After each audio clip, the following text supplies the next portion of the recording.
Broadcasting live from atop the Rocky Mountains, the crossroads of the West. You are listening to the Liberty RoundTable Radio Talk Show.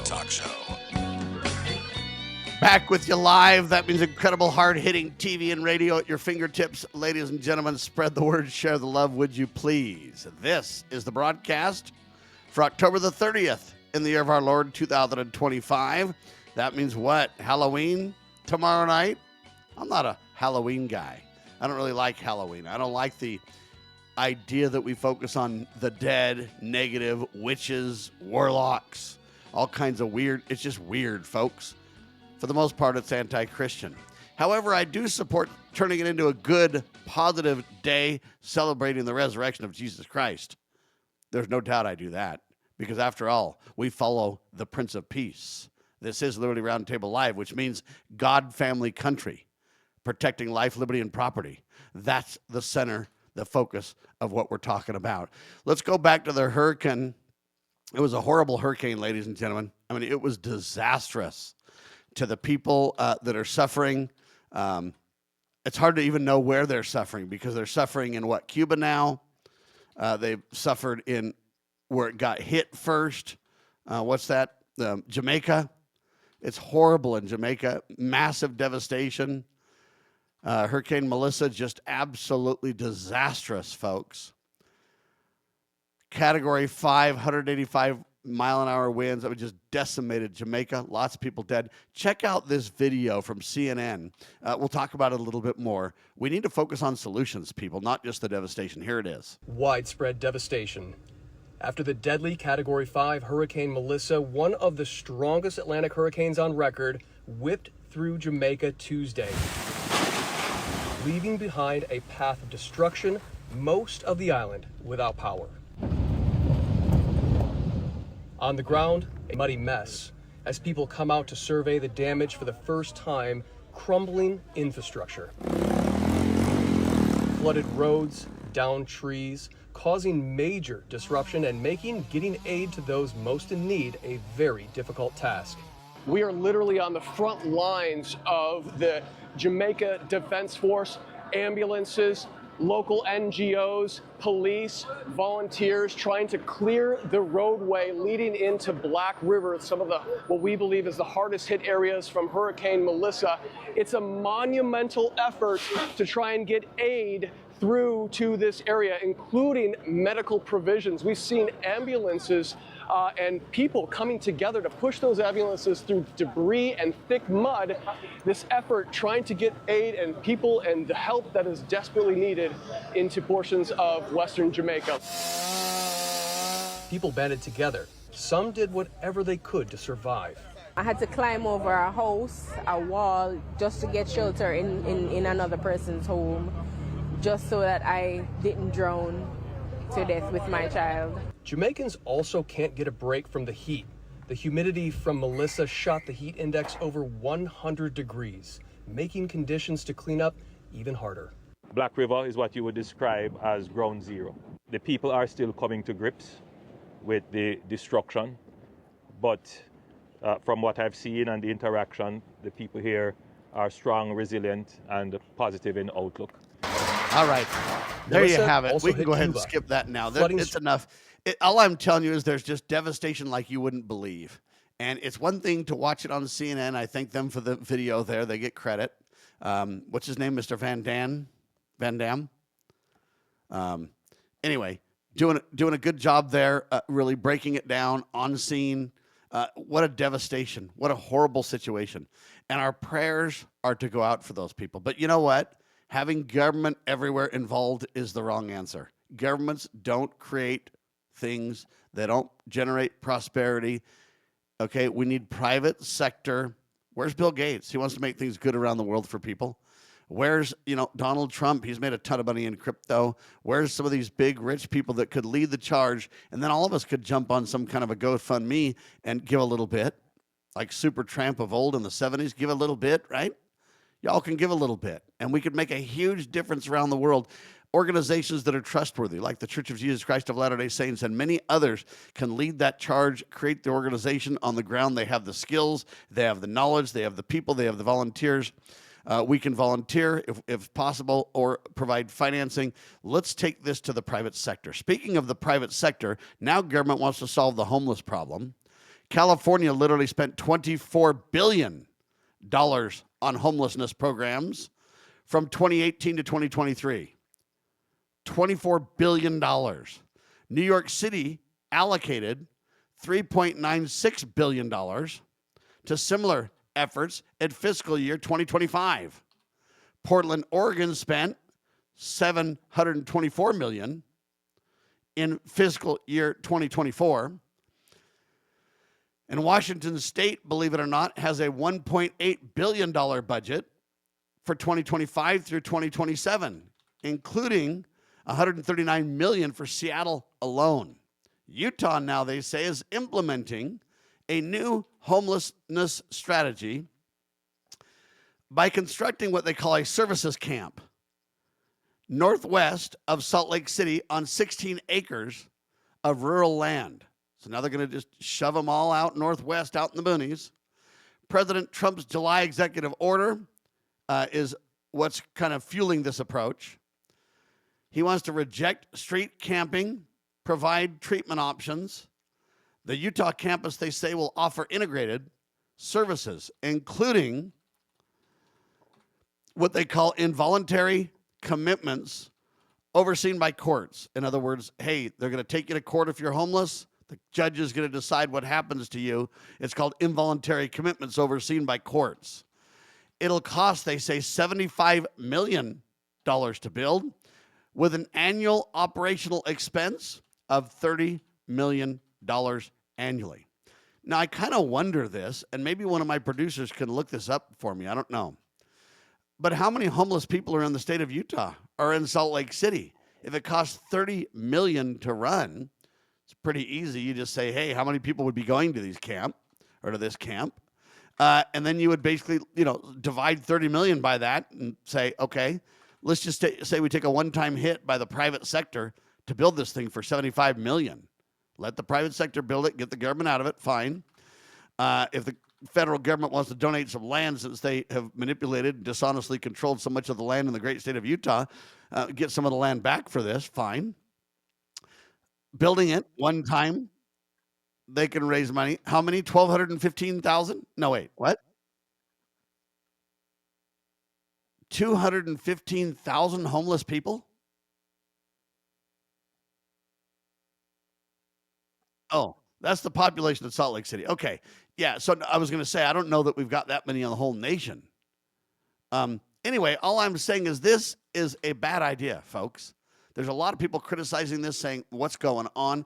75 million to build it. That's one thing. 30 million a year to run it. To me, that number is off the charts. That number is so expensive. $30 million.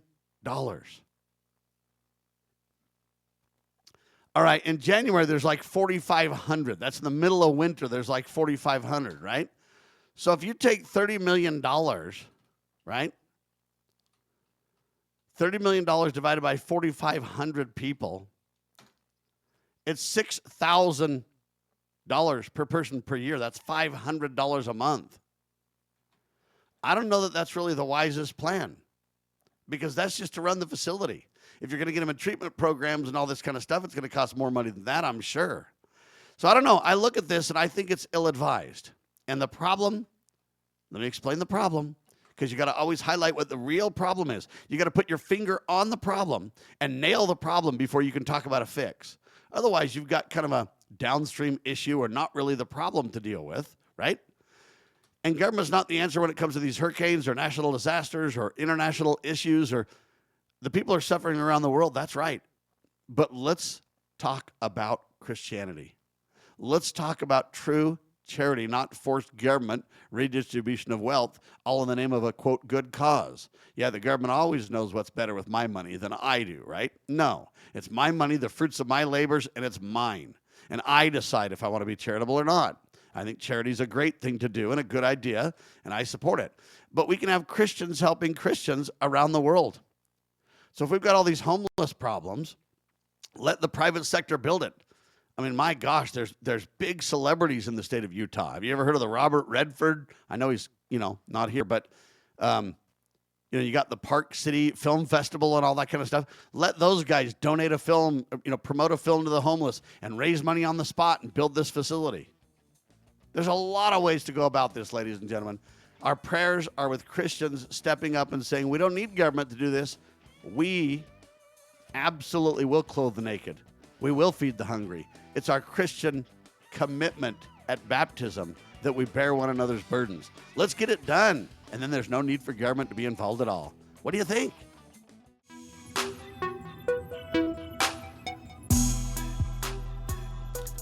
All right, back with you live, ladies and gentlemen. We're talking about two kind of simultaneous topics, if you will. The first one is the hurricane that took place, Hurricane Melissa. Just devastation everywhere. Our prayers are with the people in Jamaica and Cuba. And all I can say is we need to have Christians step up. Maybe Bill Gates. Isn't he a great Christian? Maybe we can get, what's that Post Malone, I think is his name. What if he gets together with Taylor Swift and they hold a concert? And then they donate the proceeds to the, folks. And you can get a bunch of rock stars and celebrities. And, I mean, just imagine if you got Kim Kardashian and Taylor Swift and Post Malone and Morgan Wallen. And, I can keep going, right? Selena Gomez, and you just said, look, we're going to just cross partisan lines. We're going to just jettison this division that we've got going on over politics in every way possible. We're going to help the people of Jamaica. We're going to help the people of Cuba. I know that we don't agree with the Cubans. They're communist, and I get it, but they still need help, and they need love, and they need leadership and kindness. Just imagine if President Trump said, hey, I'm going to take a bunch of my crypto and put in a couple of $100 million of my own. Who's going to match me? Hey, Elon, are you in, buddy? Hey, and reach out to these people and then put a GoFundMe and say, look, all these celebrities, all these famous people, all these people that have big money are putting their money in. But America, Britain, Scotland, Norway, Iran, maybe the Iranians can help. What do you think? How about Russia? What if you talked to Vladimir Putin and said, hey, can you help? We've got this massive devastation in Jamaica, and can you help? And what if it could be a worldwide uniting effort? We can supposedly join together over sports, right, like the Olympics, and we can set aside all of our differences for the Olympics, with rare exception. Sometimes in wartime or whatever else, people have rioted and jettisoned. But if we can get together for, like, sports, can't we get together for a cause? A Christian cause such as this? Clothe the naked, feed the hungry. When we see this story about the hurricanes, who's proposing what I'm proposing? I'll even put in a little bit of money. I don't have a lot of money to put in. I don't make a lot of money. But I will help and I will do my part. And especially in Utah, my home state, hey, you know what? I don't want to spend big money on the homeless. Okay? I want to find ways to take care of this long term in the private sector. And if you really want to get a handle on homelessness, that's the best local way to get it done. Do it on the local level. When it comes to the situation where it's the hurricane or the homeless, private sector Christian love is the answer. All right? Anyway, just thought I'd bring that to your attention. I mentioned this homeless issue because it's a Salt Lake City issue, and they're starting to spend money and talking about Donald Trump's initiative in July. I bring up the hurricane because it's on everybody's minds. It's a horrible devastation, and our prayers are with those people. But I also really want to highlight private sector solutions are most of the time the answer. Most of the time, the solution. And I think oftentimes we just forget that. We don't really realize that. But think about how much money California spent, $24 billion. New York City, $3.96 billion. The state of Washington, $1.8 billion. I mean, you're talking about billions and billions and billions of dollars into the homeless situation. I think it's a serious issue. But some of these people don't want a home. Some of those people are doing actually quite well. And you say, Sam, how dare you bring this up? I'm going to bring it up because there's really a homeless problem and there's real need out there. That's beyond debate. But there are also slime balls who take advantage of this situation. I remember I one time bought a lady a Chinese dinner because we were going into a Chinese restaurant, and she was begging for money outside of the Chinese restaurant. So I said, well, if you're really hungry like you say you are, I'll bring you into the restaurant and buy you a plate. Come on in. So she came in, and I got her a plate of food. She ordered what she wanted, and we sat down and talked to her for a little bit, ate our food. She picked at her food, didn't do much. And then we left. And I said, well, hey, have a nice day. We literally went outside. All my family got in the car, but me and one of my sons looked through the window and kind of spied on her a little bit. The second we left, she grabbed the plate, threw it in the trash, and bailed out the back door. She didn't even really eat the food. Okay, I don't believe she's hungry. You don't throw away a whole Chinese plate if you're hungry, full of food. Okay, I think she wanted drug money. Another guy that I basically talked to wanted money for a bus fare. He's got to get back to his daughter, and his daughter's, suffering because his wife or his ex something, and he wanted money. I told him, I'll walk you to the bus station and buy you a ticket. He said, oh, no, I don't have time to. What do you mean you don't have time to walk to the bus station? Anyway, bottom line is he wasn't serious. He wanted drug money. So we need to work on this problem. But what you don't do is give people money on the street and encourage them. That's what you don't do. Because when you do that, you don't know where the money's going. You might be fueling a drug habit. You might be fueling who knows what. But there's scammers on the streets, and I think people make a lot of money at it. I have a lot more respect for the ones that play on the street their instruments in big cities. At least they're trying to do something to work. Now, whether you think the work's justified or not, you can freely donate or not to it, but at least they're trying to do something as opposed to nothing. They're trying to share their skills with the world, etc. I mean, and all I can say is that brings us to the heart of the next story. Donald Trump and company are going to let SNAP shut down. That's the food assistance program. And they say a couple of million people will be without food, up to 42 million. I know I said a couple of million up to 42. That's on purpose. We don't really know the real number of people that will actually be out of food.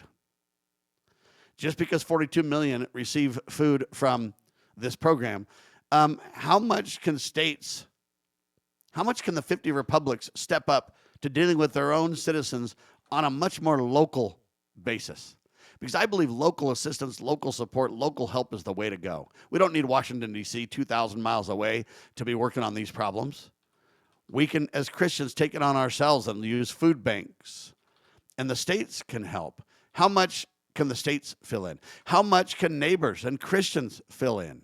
How much money could we raise from some of these celebrities and rich people, as I pointed to, that could take care of the food problem? You got a food problem, a starvation problem in America, supposedly. You've got that in some of these countries where they've been hit by hurricanes. You've got that with the homeless. How many of the homeless people are getting SNAP? Or do you have to have a home to get SNAP, huh? Just kind of wondering. And so you look at this thing, and I really understand that it's a problem. But I also understand we don't want to get scammed. So as I was saying, I think the best way that we can resolve a lot of this is work through organizations that truly provide real support. On the boots on the ground, hey, is this person really needing food? Or when they get money, do they spend it on video games, colored TVs, cigarettes, alcohol? And hey, the government provides food, so they have their extra money to spend on everything else. If you take away their food stamps, then they might not buy alcohol and cigarettes and whatever and actually buy food with it. Right? We really need to be on the ground and have people who can really care. But you don't want the government doing that. That becomes Big Brother and spy-like. So why not have good Christians minister to their neighbors? Why not have local food banks and cities and towns and counties and even states come to the table and solve these problems? Why don't we just let the general government back out of it? After all, they have no delegated authority or mandate or obligation.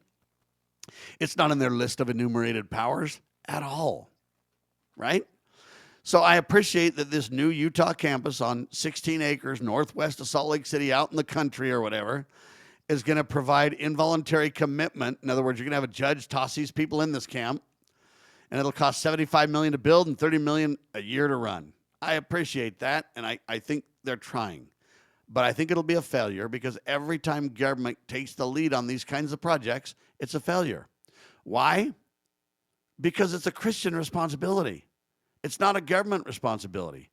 It's a love the Lord thy God which means you'd care about all of God's children, and to love thy neighbor as thyself. If we loved our neighbors as ourselves, would anybody go hungry, ladies and gentlemen? So to me, the trick isn't to find out how I can just give them money on the streets. That's disaster. It encourages panhandling. It encourages this kind of vagrant idea on the streets and all this kind of stuff.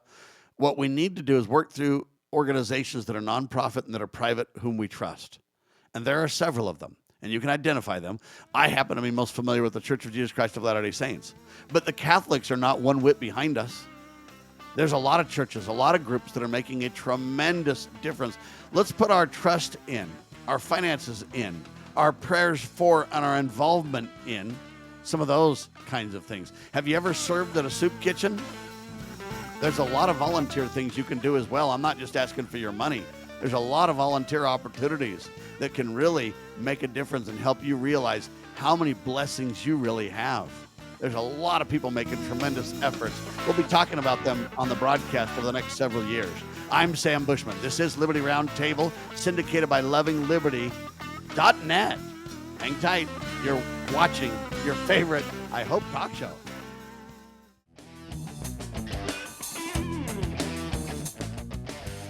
All right, back with you live, ladies and gentlemen. It is time for the Honest Money Report on Liberty Roundtable Live. That means Heath Perkins from freewatercoinco.com joins us. Hi, Heath. How's it going, sir? It's going really well. How are you doing, Sam? I'm doing fantastic. Thanks for joining me. Where's gold sitting today? It's literally teetering right around 4,000. A minute ago it was 4,000. Now it's about 3,993. So it's just bouncing around underneath that 4,000 mark right now. I'm just going to put 4,000 then for that, just because it's easier to understand that way for folks. It's around 4,000. If you're really making a trade, folks, pay attention closer, but otherwise it's a general understanding of 4,000. Excellent. Where's silver sitting? 48.70 right now. 48.70. That's down a little bit too, right? Yes, it is. Yep. And the reason it's down, as far as I can tell, ladies and gentlemen, is because the interest rate. The Federal Reserve lowered the interest rate by a 0.25 percentage point on Wednesday, marking the second cut this year, Heath. What do you say to that? It's a struggle because these interest rates are what's helping reduce the amount of inflation. Them going up, pulling the money out of the market because too much money was dumped into the market when Trump had the whole COVID thing and started giving out $600 to everyone and then an extra $600 to everyone's unemployment. That extra money that's out there in the markets, these higher interest rates are pulling that out of it to reduce the amount of inflation we're seeing on day-to-day goods. So it's kind of a catch-22. You want to see the lower interest rates for people to get into homes and to get into things that would help them, but also you kind of get cut on that because you're going to start seeing more inflation because you start seeing these interest rates drop. Now, it's interesting. They talk about the decision occurred during the 5th week of the government shutdown, and they say that has halted the collection of analysis and reporting, economic reporting by the Labor Statistics Department, all these kind of groups. They say that's really making it hard. So Jerome Powell suggested that the shutdown introduces, quote, high uncertainty that could influence the December rate decision. So it's not a foregone conclusion that they'll drop rates again in December. Investors are expecting about a 2/3 chance of a rate cut in December, by the way. And additionally, the Fed announced, and this is to Heath's point, the Fed announced it would stop shrinking its balance sheet, valued at $6.6 trillion. They say they'll be investing in treasury bills instead. This is where your point is right. We want interest rates lower right now because, hey, if people need to buy a home, etc., otherwise the next generation is locked out of buying homes, etc. But it's the government moral hazard. That's the problem you're speaking of, Heath. Where what do you mean by they have this $6.6 trillion balance sheet? It's like, what the heck does that even mean, right? But what it means is they've meddled in the market in so many ways It's endless of the triggers they can pull, the buttons they can push. I mean, is that a good summary? Yeah, no, very much so. For instance, I've been waiting for, back in 2017, I was following, because I got my degree in economics, I was following the ins and outs of the housing market, and there should have been a correction in the housing market back in October of 2018, but then the Federal Reserve stepped in and did the repo. So they just started buying all the bad assets off the bank's books. And so you never saw these foreclosures, these bank-owned repos. None of that ever hit the market to correct the pricing for houses. And since 2018, we've just seen everything continue to go up. And this was in October of 2018 when that started. But I was looking for that housing correction, which should have happened, but the Fed pulled the plug on it, or pulled the rug out from underneath that. And they didn't want us to experience that pain, which is, it's kind of like that's the government's MO, where they just want to continue not having us experience pain so that we have a lot larger amount of pain down the road. And that's what they're doing. It's not beneficial to any of us when the Fed can literally digitize money and buy real assets with it. And all they're doing is putting it into like a bank's account that they have with the Fed. So let's say Bank of America, has a 100 billion of bad assets on its books, and the Fed decides to buy that 100 billion. Well, the Fed buys it. They're not going to pay, anywhere near face value for it. They're going to pay about 25 cents to 40 cents on the dollar. But then Bank of America, with that 100 billion sitting in there, can now lend out 9 times that. They can lend out 900 billion in new loans. So, but that doesn't cause inflation because it's debt they're creating. They're not creating more money. They're just creating more debt obligations out there. And so it's a really bad scenario when the Fed is picking up assets, real assets, with a digitized number they just put in someone's bank account that they have with them. Some of their assets, Heath, are the securities. This includes U.S. Treasury securities, bills, notes, bonds, and they say mortgage-backed securities, derivatives, etc. Loans. The Fed sometimes gives loans out to banks. They call that as part of their assets. Gold and special drawing rights. They say that's part of their assets. Now, here's their liabilities, and I find that it's interesting. Currency in circulation, the dollar bills and coins that are in physical circulation outside of the Federal Reserve, which is what's interesting, are considered a liability on its balance sheet. So that means only money outside of the United States or inside the United States as well. They say reserves. This includes bank reserves held at the Fed. These are the deposits that banks keep at the Feds plus their required assets in reserve. Federal Reserve notes, these are also part of the liability. So wait a minute. You've got dollar bills and coins that are not part of Federal Reserve notes? See, I think they're all the same thing here. And the problem is, if that's their balance sheet of $6 trillion, then they say, how does it relate to the national debt? The national debt is the total amount of money that the U.S. government owns its creditors, both domestic and international.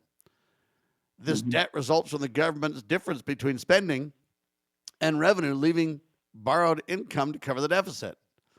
The relationship between the Fed's balance sheet and the national debt is, quote, indirect but yet significant, they say.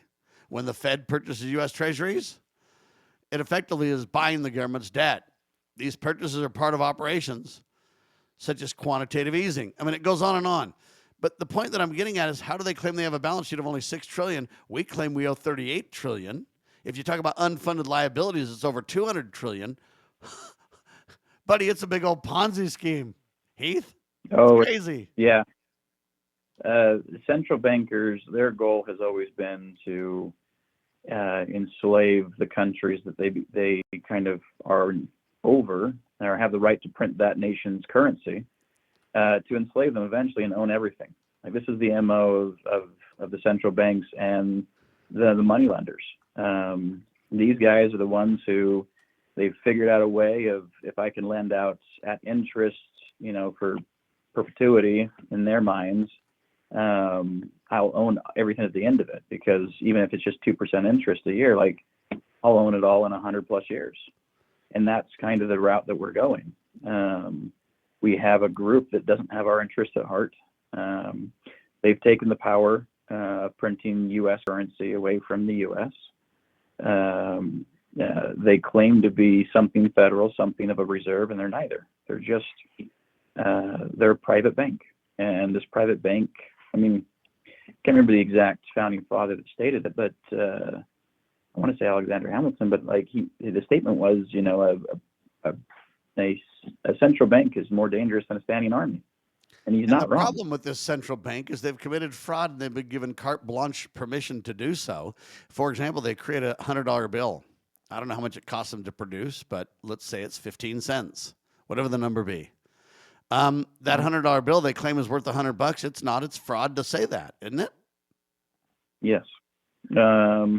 Anything that we see right now is just a substitute for gold and silver. Like every form of exchangeable good is a substitute. Gold and silver have always been the money. Silver first. It's always been money. It will always be money. I mean, the Roman Empire fell how long ago, but yet their gold and their silver is still gold and silver. It has more collector value now because of how old it is, but at the same time, it doesn't matter if the nation is still there that issued that gold and silver coin. It still has value. That doesn't change. There's no third-party risk when it comes to gold and silver. All of your third-party risk comes with a substitute for it. And the substitute we have right now is poor since we left the gold standard, and now that we're not even the petrodollar anymore. No nation wants to hold our currency as a reserve for their nation.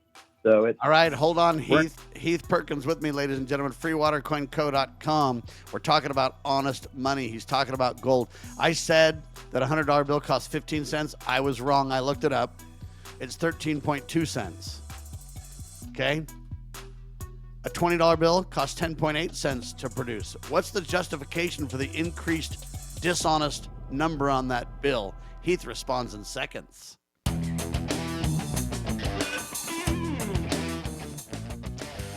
All right, back with you live at Sam Bushman and Heath Perkins with me. freewatercoinco.com. You've got not only a friend in the honest money business, but you've got somebody that you can trust, somebody who can lay it out for you and let you know, hey, let's talk about, let's put the end in mind. What do you want to accomplish? What are your goals? And then they can back you into achieving those goals at freewatercoinco.com. Doing a phenomenal job. Heath, I said right before the break, hey, costs about 13.2 cents to make a $100 bill, 10 point something cents to create a $20 bill. It costs about 5.4 cents to create a $1 bill. I'm just kind of asking, what gives them the authority to commit fraud? If it costs that much and they're charging you, $1 for something that costs 5 cents, they're charging you $20 for something that costs 10 cents, and they're charging you $100 for something that costs 15 cents. That's flat out fraud. Am I too soft? Yes. No, it's fraud because there's nothing backing it anymore. And it literally was. I mean, if anyone wants to research this, it was a great book by G. Edward Griffin called The Creature from Jekyll Island.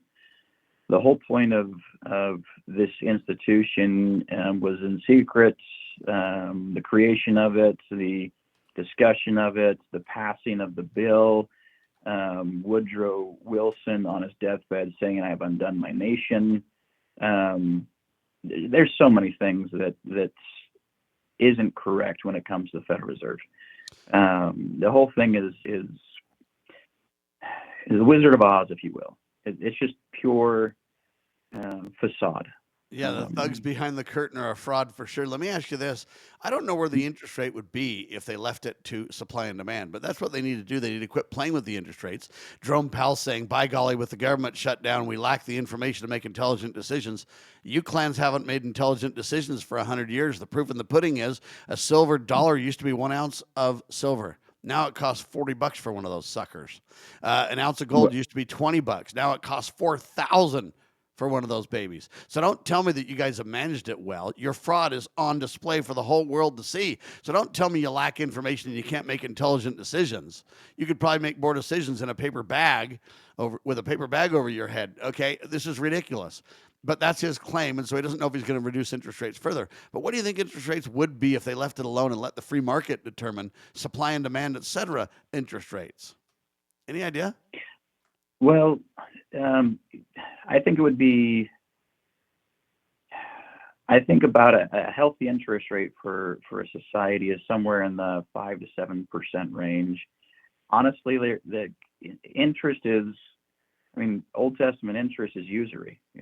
It's not something that's beneficial. There's never, I mean, we're considered a Christian nation, but yet in the Old Testament, there's a jubilee. There's a time of relieving debts and not even using usury, allowing people to borrow freely. And I mean, that's what causes great abundance, is the ability to borrow freely and have access to money, not being, a slave. Use that word. Additional, yeah, slave. Yes, exactly. We are. Yeah, slaves go to debtor prison in the old days, just so people understand. But let me kind of explain, because if I give you money, I have a right to let my money, my talents prosper. Where's the balance? And I think when you have interest, it's fine. When you have compound interest, you go into usury. Okay, there's nothing wrong with me saying, "Hey, I'm giving you $100. I'm hope for $101 back." There's nothing really wrong with that. It's hey, the longer you hold the money, it just compounds crazy to where I buy a house for, say, $200,000, then I pay it back $700,000 by the end of my 30-year usury plan. Okay, there's a big difference in debt or interest that just exists. You know what it is going in. It doesn't get progressive or abusive. Taxes aren't bad. It's the progressive direct nature. Okay, well, interest is the same. There's nothing wrong with a little bit of interest on something. If you know going in, I'm going to give you $1,000, Heath, to get you to the next payday, and you're going to pay me back $1,000 and $5. $5 is what I'm charging you to give you this money. It's reasonable. It's okay. No big deal. It's when it compounds that it's just out of control and abuse. It never sleeps. It's okay. And that's really kind of the fundamental breakdown people need to understand. I think you're right about 5 to 7% would be the interest rate. But here's the thing people need to know. If you really had the interest rate with supply and demand, and people really lent their own money, we didn't just depend on the government single source monopoly money, so to speak, because they have a monopoly on money, everybody could lend money, and everybody who had assets could lend. And what would start to happen is you would give people would lend for less, but everything would cost less, because we would basically be on an honest money standard. Your house wouldn't cost $600,000, Heath. Your house might cost $50,000 or $20,000 because it would be asset based, not debt interest based. We've had interest for the last 100 years that has ratcheted up everything. Interest eventually matches inflation at some point, right? Yeah, I mean, when interest has the potential for exponential growth, that's when you've been bamboozled. Like, you don't have the ability to get out of some of those fees and debts and everything else with that kind of interest. It's simple interest that we need to go back to. Honest interest. It's like, this is the fee and this is what the fee will be. People don't understand, like, a mortgage literally means in Latin death grip. I mean, it wasn't designed for our benefit. It was designed for banks to be able to lend out larger quantities of money. Before World War II, a lot of people had family land, and they would build on the family land. And this uncle knew, plumbing, this uncle knew electrical, and they would all work together and build things. I mean, the Amish still do that. Every married couple newly married couple, the community comes together and builds them a home. They never start out with a debt like we have. I mean, they don't have these death grip mortgages. And now, not only do you have the compounding interest, but then what we do is we create zoning and guidelines and rules, and all those guidelines and rules and zoning ratchets up the cost of home. You can't even buy a good lot in Utah now for under a couple $100,000 hardly. That's not even a house. Exactly. Heath. No. Yeah, it's just the raw land. I'm looking at raw land right now personally, and you're easily a couple $100,000 if you're if you're in the valleys, the Wasatch Front area, you're paying far more than that, and you're buying quarter acre for $300,000 in like an Orem Provo area, which is ridiculous. So yeah, everything's kind of gotten out of whack due to funny money. I mean, the $20 gold piece is 1 ounce. Like you said, that's $4,000 today. That shows you how far away from real money we've come. We don't get it. Our society does not understand the true nature of money, and that's part of the deception. That's part of the Wizard of Oz trick. He has to hide, in a sense, but kind of in plain view for those who want to find it. But he has to hide because no one really questions the system they were born into until they start realizing there might be something better and a different option, and then they start looking into it and realizing, okay, yeah, we were born into a system of slavery. We were born into a system that's would take from the U.S. and eventually own the U.S. And all the assets the U.S. has. To quote Ezra Taft Benson, former Secretary of Agriculture, he says, one day the younger generation will realize they've been played for suckers and call a halt to the con game. And he was specifically talking about Social Security at the time, but it does illustrate the point. 75% of our debt is interest, compound interest, I might add, and entitlement, government, rob money from Peter to pay Paul, Ponzi schemes. That's where most of our debt is. But the good news to end the hour, Heath, is Trump announced a reduction in tariffs on China from 57% to 47% after meeting with Chinese leader Xi Jinping, or whatever his name is. Trump expressed high satisfaction with the meeting, rating it a 12 on a scale of 0 to 10. It was a 12. It was that good, Heath. And the decision, they say, lowers tariffs that were increased earlier this year due to China's involvement in the fentanyl trade, drug trade, if you will. And the revised tariffs include a reduction from 20% to 10% for penalties imposed because of the fentanyl production and the chemicals involved. So China says we'll send less of those chemicals. And then China also agrees to increase export of rare earth elements. And further discussions will include all kinds of export things, advanced computer chips and so on. And then Trump anticipates a potential trade deal signed with China soon. He plans to visit China in April and says the Chinese leaders will visit the United States shortly after that. What do you say to that? I think all tariffs, all taxes eventually are put back onto the end user, the purchaser of goods. I mean, we don't realize the value-added tax that is on top of all of us, and these tariffs are just being added into that value-added tax.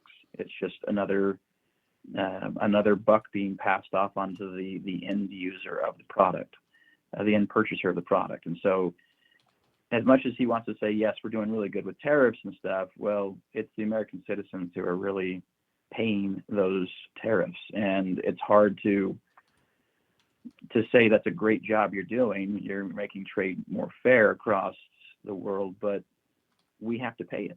Someone has to pay it. Like, it isn't free, ladies and gentlemen. And like they say, businesses pay no taxes. They just pass them to the people. NVIDIA is part of the discussions as well with China. I don't know if you know, but NVIDIA has become the first company to reach a $5 trillion market cap. Wow. Yeah.